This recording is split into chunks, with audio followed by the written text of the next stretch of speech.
In the heart of Manhattan, under a velvet sky dripping with city lights, sat a man who had everything, except a reason to stay.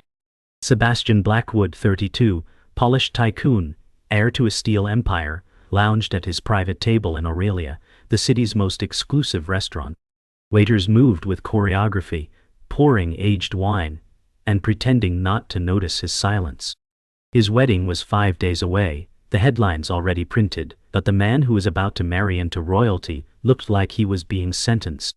He had built towers taller than his father's legacy, crushed rivals, and turned gold into glass. And yet tonight, his hands trembled. "Congratulations, sir," the maitre d' had said earlier, nodding at the engagement ring that sparkled like a lie on the table. Sebastian gave a tight smile, whispered, "Thank you," though his chest ached with unrest. That's when the door opened. That's when she walked in, alone, deliberate, her hand grazing the wall as though it whispered to her. Her eyes unseeing. Her poise unshaken. A blind girl in a satin blue dress had just disrupted a kingdom. The air changed. Sebastian's breath caught. He didn't know it yet, but everything, his name, his future, his wedding, just began to unravel. The girl's name was Amara. She didn't need eyes to know she had interrupted something. Her presence had weight, calm, unwavering, beautiful. She paused near the host stand, head tilted, as though hearing a melody no one else could. A hostess greeted her gently, not with pity but admiration. Amara said, "Table for one, please. Quiet corner." Her voice was music, low sure, with edges carved from strength. Sebastian watched her, as though he'd seen an apparition, one the world had no right to touch. He was engaged to a duchess, about to inherit the family boardroom, yet he couldn't look away. The girl walked with confidence that mocked the weakness in his heart. She sat down alone. No phone. No distractions. No. Just silence, like she belonged in it. And Sebastian, for the first time in years, felt like he was in the presence of someone whole, someone who didn't need to see the world to master it. That terrified him. That thrilled him. He signaled the waiter. "Move me," he said, pointing to the table across from her. It was a beginning disguised as curiosity. It was fate dressed in manners. Sebastian didn't introduce himself. He just watched. From across the room he observed the way Amara traced the edge of her glass, how her fingers danced with quiet intent. Her world seemed deeper. Her silence made noise. When the waiter placed her meal, she thanked him with a nod, then touched each item on her plate like a painter reading her canvas. Sebastian tried to return to his own thoughts. Tried to remember his fiancée's laugh, her soft lips, her father's powerful grip in their last handshake. But it all felt far away, distant, rehearsed. The wine tasted like water now. Amara's presence was not demanding, it was gravitational. When she laughed softly at a private thought, Sebastian found himself smiling. He felt seen for the first time by someone who couldn't see. The irony wasn't lost on him. He asked the waiter, "What's her name?" The waiter hesitated. "We don't give out guest names, sir." That was enough to make Sebastian rise, heart thudding, walking not toward the future he was born into, but toward the girl who unknowingly challenged it. He approached like a man walking toward a cliff, both drawn and afraid. "Do you mind some company?" Sebastian asked, standing beside her table. Amara smiled faintly, but didn't turn. "You sound conflicted," she said. That disarmed him. No small talk. No hesitation. "I'm Sebastian." "I know," she replied. Her voice carried something mysterious, like she could read the air around him. "You carry noise with you, Mr. Blackwood." He laughed softly, unsure whether to feel exposed or intrigued. He sat down across from her, unsure why he was shaking. Amara didn't fill the silence. She honored it. He said, "You came alone." "So did you," she replied. Her words weren't accusing, they were mirrors. He studied her, wondering how she turned blindness into dominance. She tilted her head again. "You're not lost," she said. "Just not home yet." It wasn't a compliment. It was a prophecy. And Sebastian, for once, didn't want to be understood. But he couldn't leave. The night deepened, and the world around them receded. Amara didn't ask him why he came. She didn't need to. Her presence pulled truths from silence. Sebastian talked more than he had in months. About the weight of legacy, the coldness of ambition, the performance of love. Amara listened, not with nods or affirmations, but with the rare kind of stillness that makes a man examine his words. "Do you ever regret not seeing?" he asked suddenly. Her brow lifted. "Do you regret not feeling?" That silenced him. He stared, unsure if he should be angry or grateful.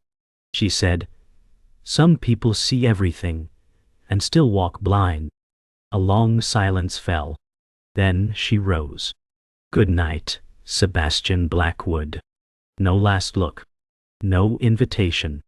Just Grace, turning and walking away, leaving him in a world that suddenly felt too bright and too empty. He sat alone, unsure whether he had just met salvation or destruction. And he knew he'd follow her. Sebastian's penthouse stood high above Manhattan, a glass fortress filled with silent luxury. Floor-to-ceiling windows revealed a skyline as calculated and cold as his legacy. He stared at it now, suit jacket slung over the back of a leather chair, tie loose, hair undone. His fiancée, Celeste Langford, the Duchess of Belmont, had left him 12 missed calls.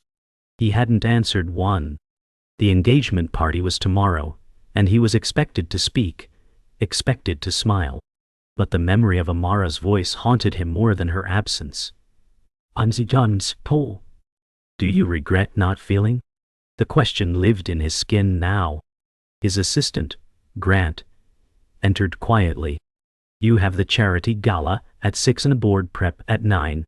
Sebastian barely nodded. "Cancel the board prep," he said. Grant blinked. "Sir, just do it." Sebastian's reflection looked back at him from the window, a man built from concrete, not compassion. Somewhere behind that glass, a woman who couldn't see had seen more of him in 20 minutes than anyone else in 32 years. Celeste arrived unannounced. The elevator opened with a soft chime, and her heels struck the marble floor like a metronome of judgment. She was elegance weaponized, 31, blonde, poised, draped in a pearl-white sheath dress that fit like command. "You're avoiding me," she said. "I'm thinking," Sebastian replied. She crossed the room with practiced grace, pouring herself a drink without asking. "You've been thinking too much lately." He looked at her, really looked, and saw royalty, perfection, and calculation. "We're perfect on paper," he said. She didn't flinch. "That's all anyone needs." He exhaled, eyes heavy. "Is it?" Celeste's silence was sharp. She placed the glass down with delicate force. "I'm not a child you can walk away from." He nodded. "I know." She stepped closer, her perfume cool and expensive. "Then, act like it." And with that, she turned, leaving only cold air and an ache that didn't feel like guilt, but something closer to truth. Later that night, Sebastian wandered into his father's study, untouched since the funeral. Mahogany shelves towered with unread books, old Scotch bottles lined up like ghosts. A portrait of the late Arthur Blackwood loomed above the fireplace, stern, proud, merciless. Sebastian poured a drink and sat beneath that gaze. "You'd never let me cancel," he whispered. "You'd remind me of duty, of legacy." He laughed bitterly. "You'd hate her." The her wasn't Celeste. He knew it. The glass trembled in his hand. This room was built to mold him into a king, not a man. But he was tired of playing prince to a dead empire. Amara's words rang again. "You're not lost, just not home yet." He stared at the fire, its crackle indifferent. "I think I met someone." His voice cracked. "And she's blind, and she sees me." The silence didn't judge. It simply listened. And for once, so did he.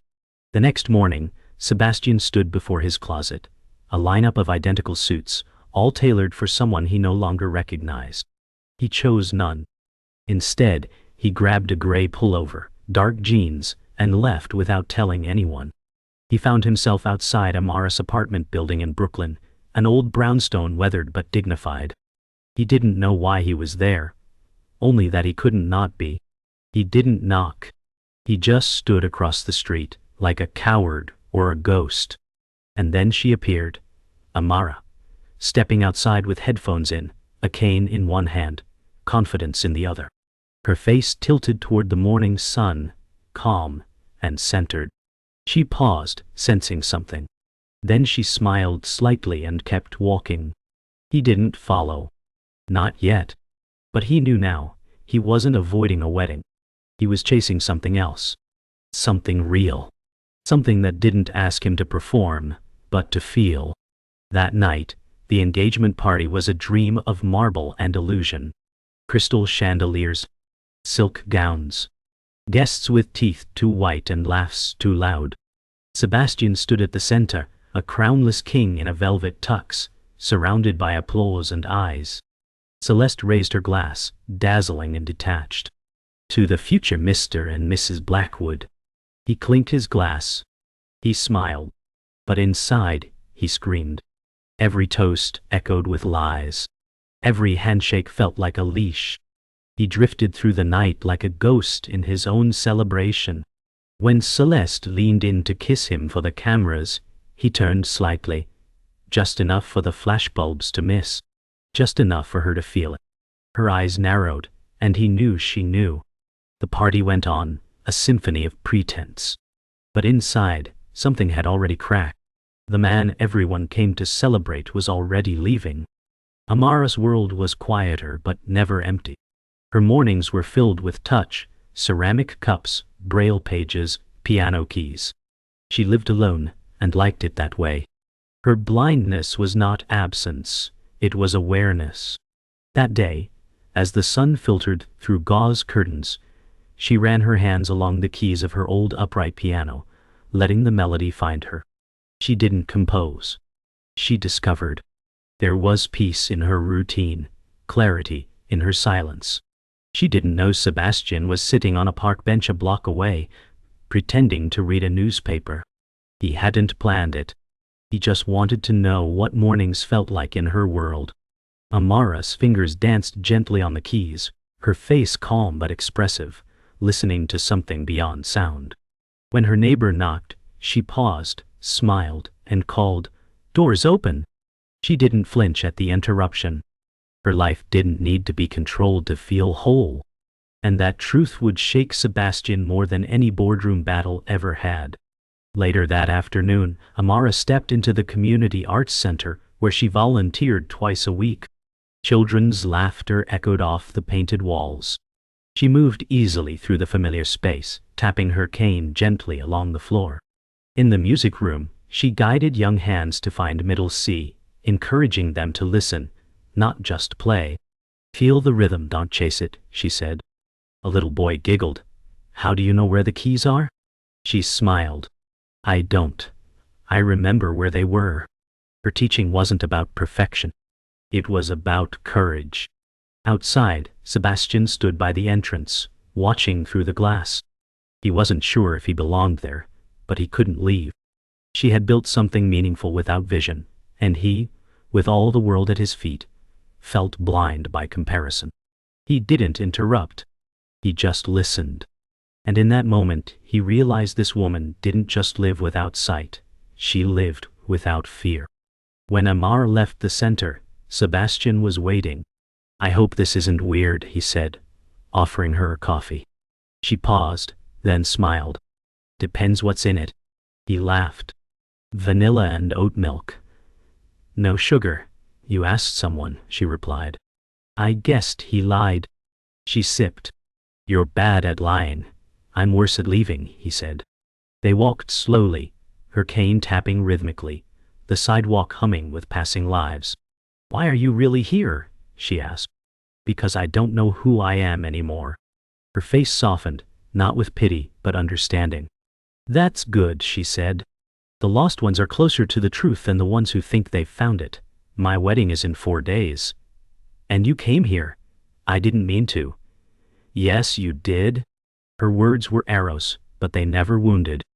They revealed. And in that quiet Brooklyn street, Sebastian realized he had finally found something he didn't want to lose. They found a bench near a playground, the kind built for children and conversations no one plans. Do you believe people can change? Sebastian asked. Amara tilted her head. I believe people are constantly becoming. Most just stop paying attention. He nodded slowly. What if I've been someone I hate for a long time? Then it's time to unbecome him. She wasn't preaching. She was inviting. You think I'm running? He asked. No, she said. You're waking up. A breeze moved her hair, and he wanted to touch it. Wanted to ask how she could be so calm while he felt like a building on fire. You're not afraid, he said. I am, she replied. But fear doesn't get to drive. Her cane leaned beside her like a sword resting after battle. He looked at her and saw something he hadn't in anyone else. Depth without demand, grace without performance. He wasn't sure how, but he knew this bench meant more than anything his name had ever built. As dusk painted the sky in watercolor hues, Amara stood. I should go. Can I see you again? He asked, voice almost cracking. You are, she said. That answer shook him more than yes or no. She smiled, not because she wanted to end something, but because she knew it had already begun. Don't chase me, she said gently. Find yourself. Then find me.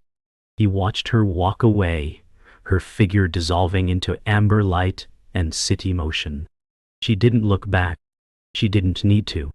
And for the first time, Sebastian didn't feel rejected. He felt challenged. Not to win her, but to become worthy of crossing her path again. The air felt different now. Every building, every light, every passing cab held new weight. He wasn't alone. Not anymore. Something invisible had been stitched into his chest, and it beat with rhythm he didn't control. Her rhythm. And it echoed long after she disappeared. 3 days before the wedding, Sebastian sat inside a private church booked for the ceremony. The pews were bare. The altar was lit, but empty. Celesta's mother paced at the far end, voice sharp as razors. Why hasn't he submitted his vows? She snapped at the planner. Sebastian listened without moving. His hands rested on his lap, clenched. The weight of expectation pressed into his shoulders like armor he never asked for. The planner approached timidly.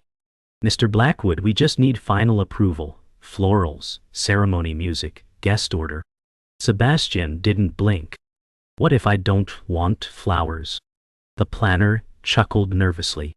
But it's your wedding. Sebastian whispered, Exactly. He stood, the air around him tightening. He stared at the aisle meant for a future that no longer fit. He had everything except peace. His silence became resistance. The planner waited for orders, but none came. And as Sebastian turned and walked out, it was the first time in years he'd exited a room without needing permission. Celeste found him later at his estate's winter garden, a glass house bathed in pale afternoon light. She wore cream cashmere and fury like perfume. You're drifting, she said. He didn't turn. Maybe. I was never here to begin with. Her heels clicked across the marble. This is our future.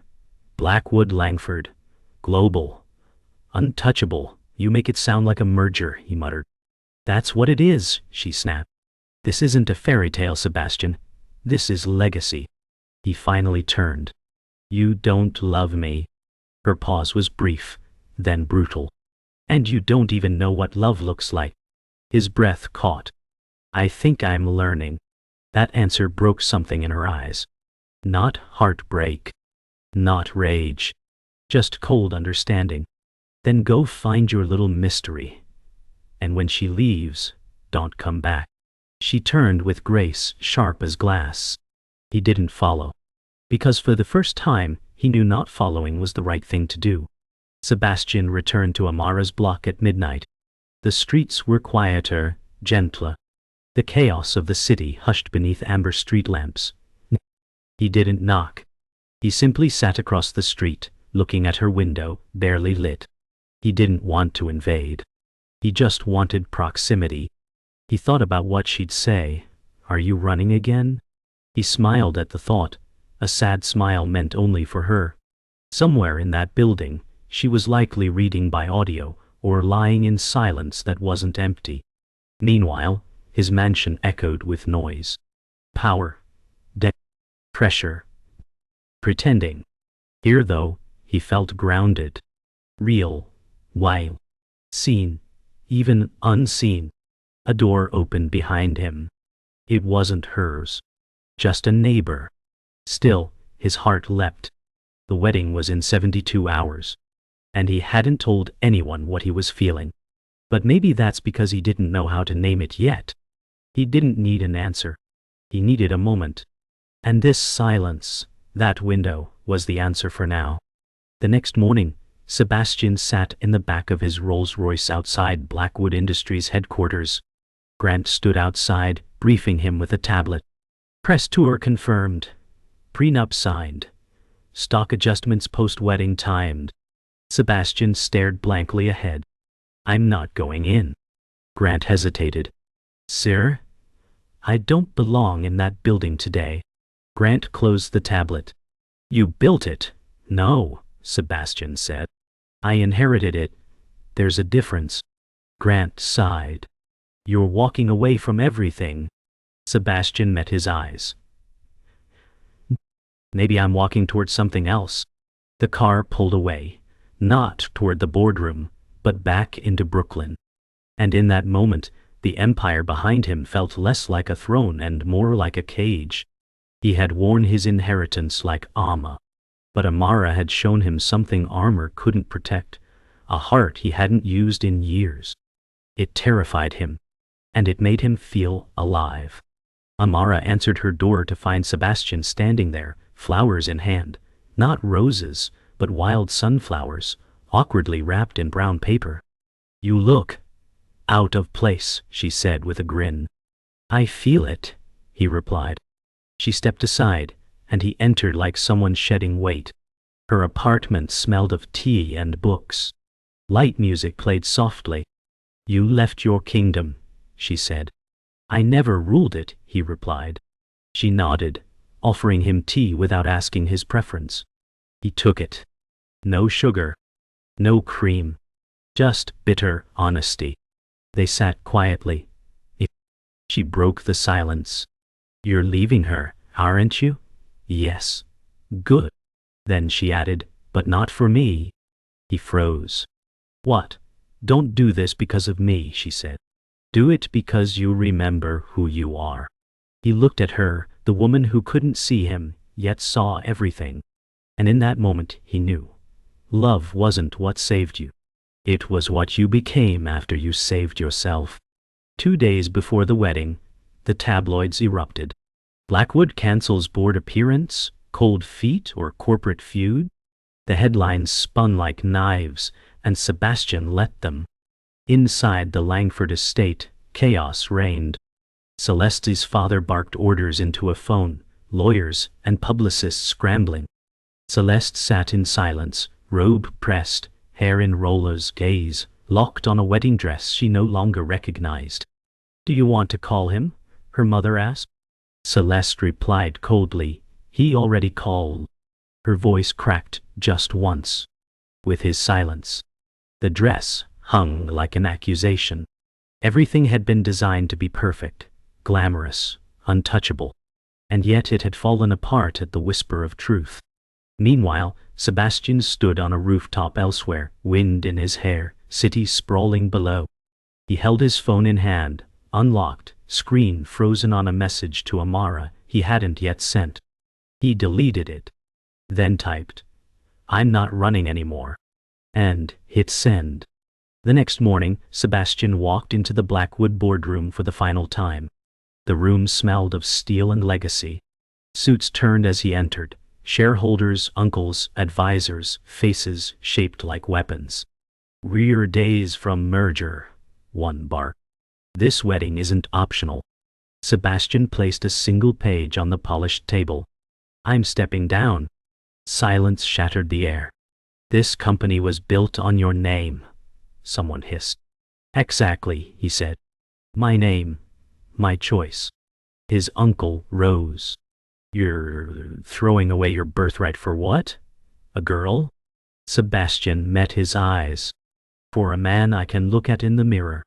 The room exploded with outrage, chairs scraping, voices shouting. But Sebastian didn't flinch. He turned, walked out, and left his empire burning behind him. Power hadn't made him strong. It had made him numb. And numbness was not the life Amara had made him want. He left not to escape, but to become. Sebastian showed up at Amara's doorstep just after noon. She opened the door, instantly sensing something had changed. You're lighter, she said. I let something go, he replied.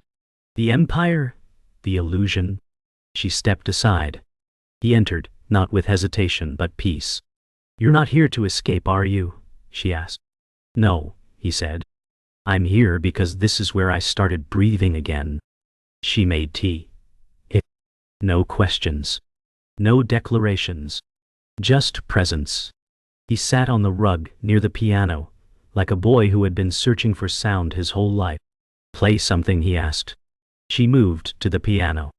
Her fingers touched the keys. Music followed, gentle, raw, imperfect. It wasn't a performance. It was a conversation. And as he listened, he cried. Not from sadness. From release. Her music didn't heal him. It reminded him he wasn't broken. He had just been buried beneath the noise of everything he never chose. That evening, Sebastian stood in front of the Langford family home. Not to plead. Not to return. But to close the door properly. Celeste met him outside, arms crossed, lips tight. You embarrassed us, she said. I freed myself, he replied. You humiliated me.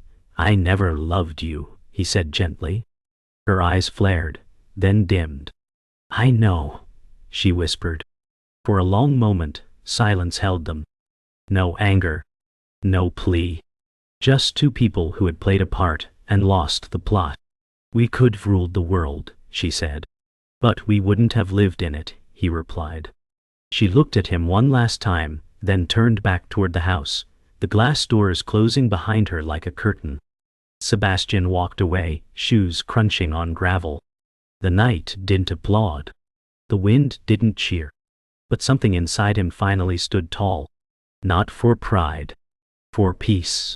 At midnight, Sebastian stood barefoot in Amara's small kitchen, slicing lemons for tea. She leaned against the counter, her presence calm and steady.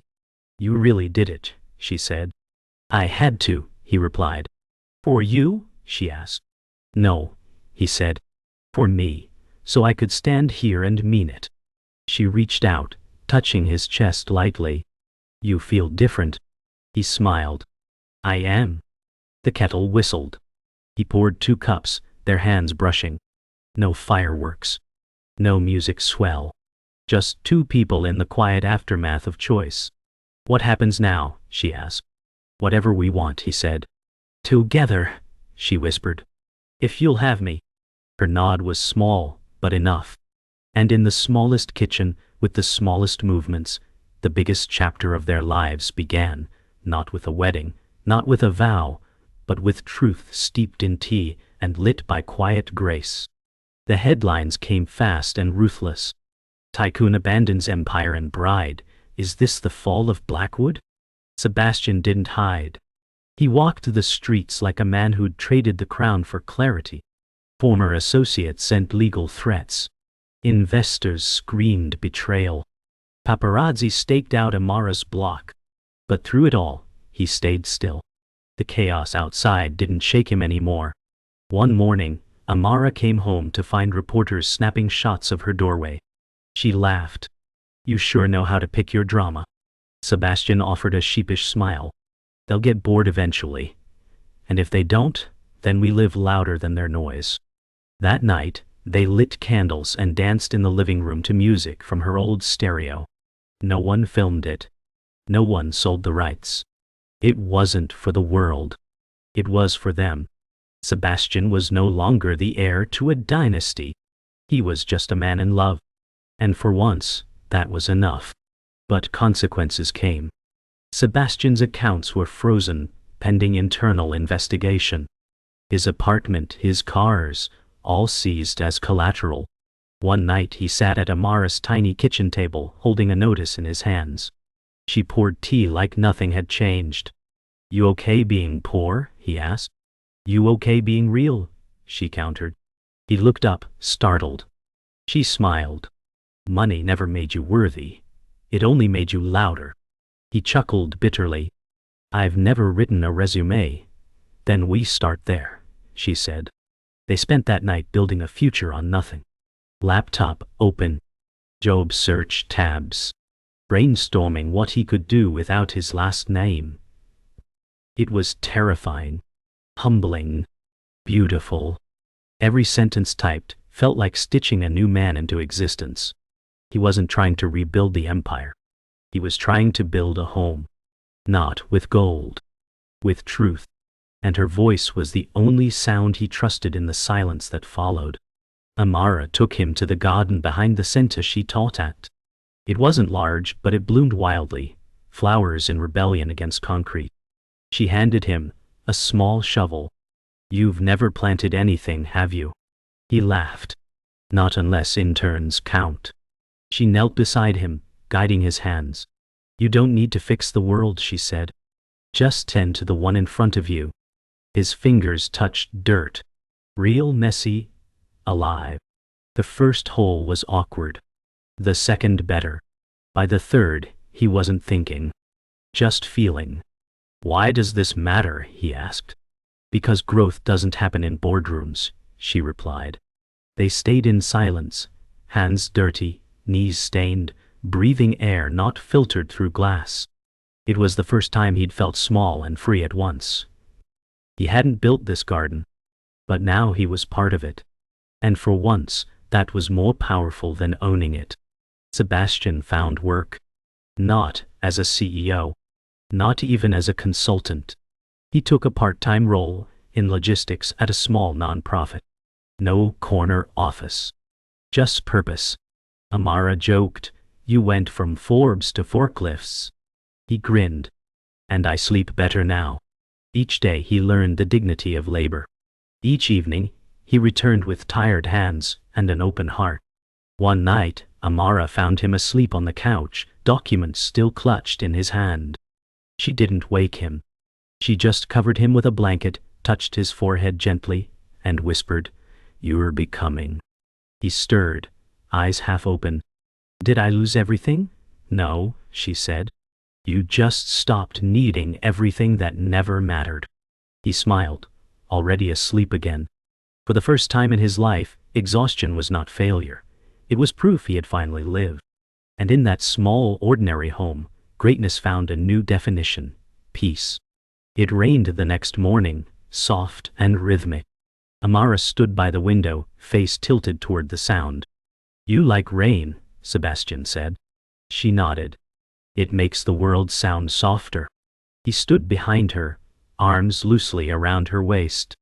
"I used to think the world was mine. And now? Now, I just want to belong to someone."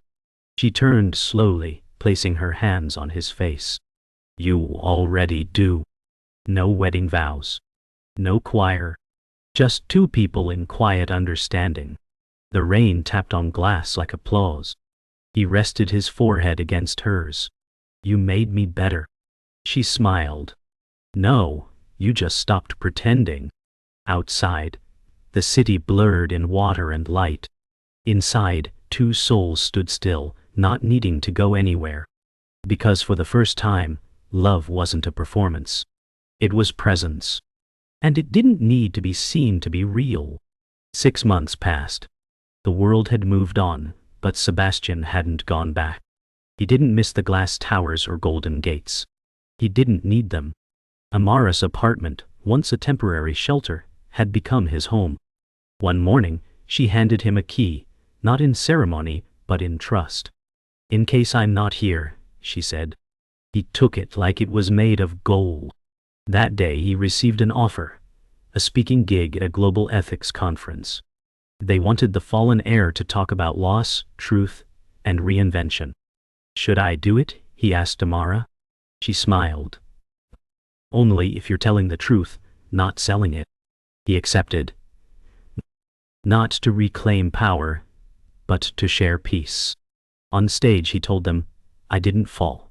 I woke up and I left the dream behind. Cameras flashed. Applause roared. But it wasn't until he stepped off stage and got a text from Amara, proud of you, that he truly felt seen. Amara waited at home, listening to the recording of his speech with headphones on. She smiled when he said, I learned more in one piano lesson than a year in the boardroom. A knock interrupted her calm. She opened the door to find a bouquet, wild sunflowers again, this time with a note. Would you marry me if it was just us? Her hands trembled, but her heart did not. She didn't need diamonds or declarations. She needed honesty. She texted him, come ask me in person. When Sebastian arrived, breathless and nervous, she waited by the door. I didn't buy a ring, he said. Good, she replied. I want a promise, not a price. He took her hands. Amara, will you be my home? She smiled. Yes. There was no applause, no spotlight, just two hearts choosing each other in a room small enough to hold the whole world. Their wedding wasn't in a cathedral or ballroom. It was held under the open sky in the garden Amara once taught children to plant in. Only a few people came, Grant, her neighbors, and kids who called her Miss AI. She wore a pale ivory dress, simple and flowing. Sebastian wore a gray suit, with dirt still clinging to his shoes. The ceremony had no preacher, just vows written in truth. You didn't save me, she said. You reminded me I never needed saving. He replied, you didn't change me, you uncovered me. They exchanged no rings, only seeds. She pressed a sunflower seed into his palm. Grow something with this, she said. He nodded, overcome. In the middle of the garden, surrounded by soil and song, they kissed. And in that kiss there was no empire, no scandal, no past. Just light laughter and love that needed no permission to bloom. After the wedding they walked home, no limo, no fanfare, just fingers interlaced and shoes scuffed. A light rain began to fall, and Amara tilted her face upward. I love this part, she whispered. The in-between. Sebastian pulled off his jacket and held it above her head. Still protecting me? She teased. Always, he replied. They passed a mural someone had painted of her. Abstract, but unmistakable. She paused. That's me. That's how the world sees you now, he said. She touched the wall lightly, then whispered, I hope they see you too. He stepped beside her. I'm not hiding anymore. And he wasn't. Not from the past. Not from love. Not from himself. In the blur of rain and streetlight, they stood still, two rebels who had walked away from everything that never mattered to protect the only thing that ever did, each other. Years later, they still lived in the same apartment. The empire never returned, and they never missed it. The world called Sebastian Blackwood the man who vanished. But Amara knew the truth. He didn't vanish. He arrived. On a quiet evening they sat on the floor, backs against the wall, Amara's head on his shoulder. Do you ever wish you hadn't met me? She asked. I only wish I met you sooner, he replied. Do you miss the life you had? Not even in dreams. Outside, the city pulsed as always, endless and noisy. But inside, it was calm, still, and whole. You know what the cruelest part of blindness is? Amara whispered. What? He asked. People think we're in the dark, but I've never seen clearer than when I met you. He said nothing, just held her tighter. And in that silence was the final vow, unspoken, eternal, true.